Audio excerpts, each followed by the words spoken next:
Hey, my name is Eugene Hamilton. I'm here at Colton High School in Colton, Oregon. Just came today to share a little message of hope, motivation, inspiration, our responsibility, student leadership.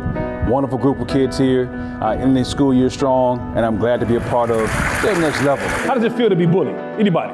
Does it feel good? Everybody putting thumbs down. Last night, we flew into Portland last night, myself, my wife, and my son. He was the only kid of color at the park. This kid never seen my son before. He walks up to my son, almost as if you don't belong here, and he spat in his face. We just agreed just now that that's off limits. That's disgusting, that's inhumane, that's beneath the earth, that's not what you're supposed to do, but that happens in life. And you, during your high school journey right now, some of you seniors right now, you've had some stuff that happened to you when you were a freshman, when you were a sophomore, when you were a junior that didn't feel good. Let me applaud you for being resilient.